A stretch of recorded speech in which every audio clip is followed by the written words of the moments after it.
欢迎来到巴巴娱乐呀频道，请订阅频道，所以大家不要错过当天最热门的新闻。我们今天的时事通讯包括以下内容：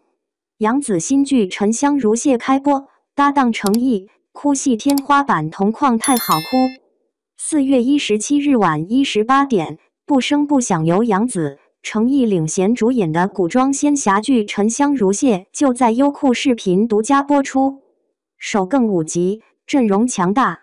沉香如屑不得不说，她的拍摄与选角真是一波三折。大家都知道，女主颜淡的第一选角并不是杨紫，而是近年来凭借司藤大火的被称为人间富贵花的景甜。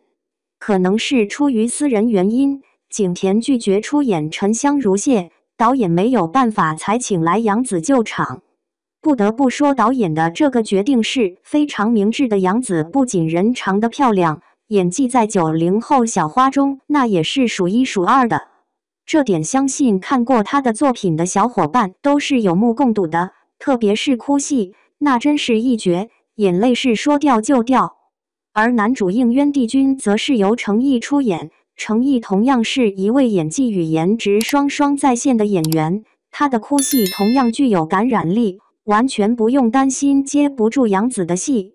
男二由张睿出演，说到张睿可能会有不少小伙伴表示不认识，但一说到新版《还珠格格》中的五阿哥，相信大家都不会陌生吧。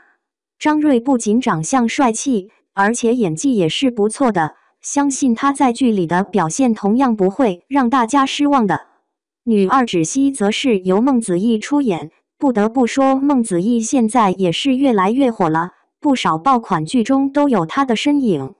而在《沉香如屑》中，她饰演的是女主颜淡的姐姐，从造型中我们不难看出非常惊艳，她好像非常适合出演这类惊艳的美人。就如说《英雄谁是英雄》中的黑莲花大小姐雷纯，她一出场不知惊艳了多少人。沉香如屑不好看吗？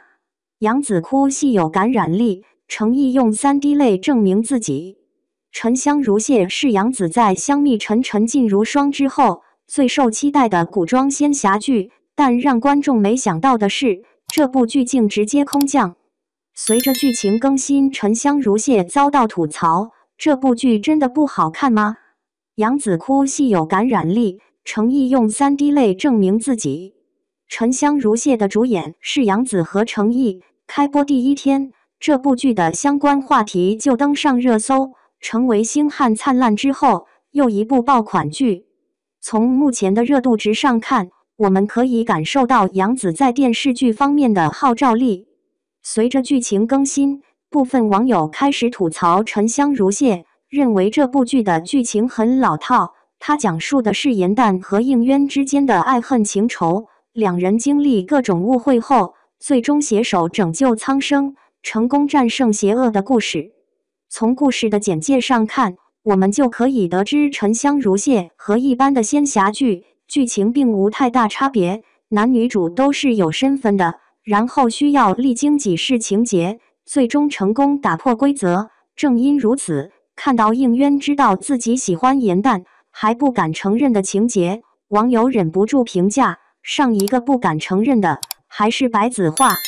看过这本小说的读者都知道，原著是一部非常虐心的小说，随着剧情更新，应渊和颜淡即将开虐，但看到这样的剧情后，越来越多的网友都开始关注这部剧，因为杨紫和程毅的演技全部在线。应渊受伤后，他曾去和颜淡告别，其实他本可以不选择告别，直接消失在颜淡的生活中，但他终究放不下颜淡，相比之下，颜淡也放不下应渊，所以他一路追随应渊，主动帮他疗伤，与他聊天。此时，他们一个拼命想要留下，另一个却拼命赶走对方。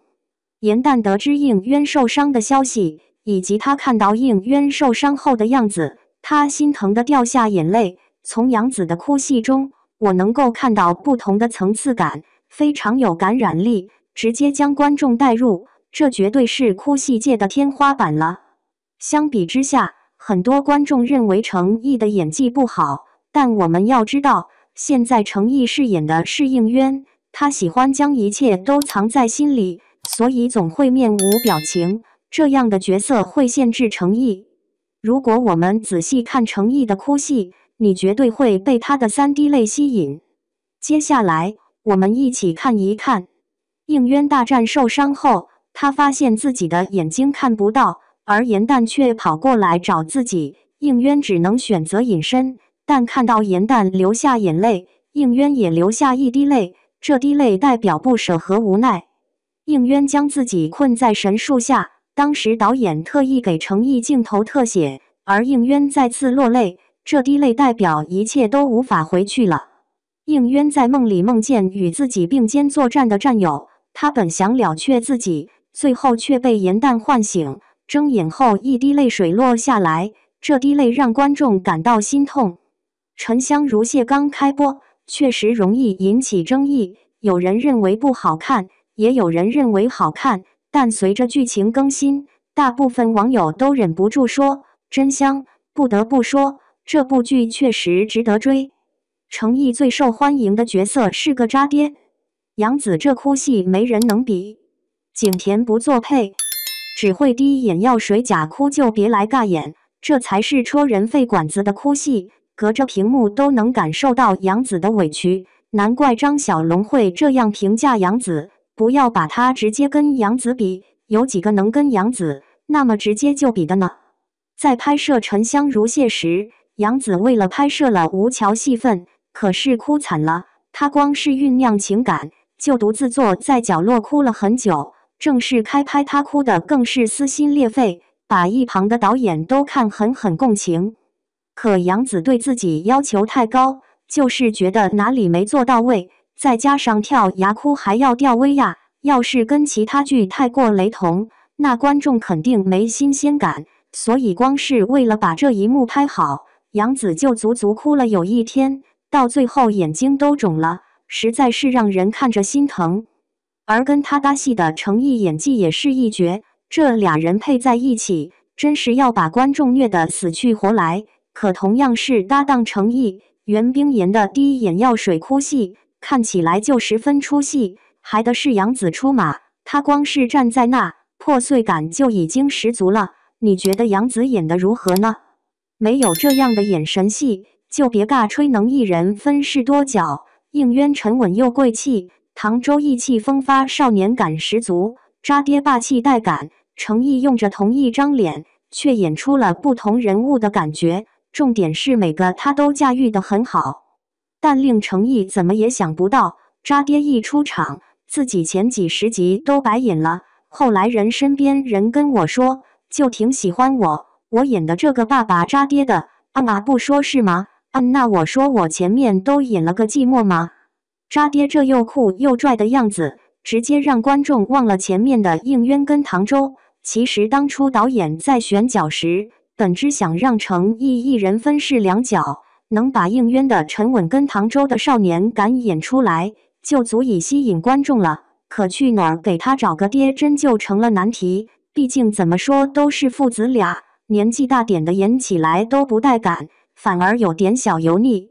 正当导演愁得吃不下饭，偶然遇到拍完戏准备上厕所的程毅，心里有个大胆的想法，反正儿子跟长得像，干脆豁出去让程毅自己来的了。这下程毅是厕所没上明白，手里竟突然多了渣爹剧本。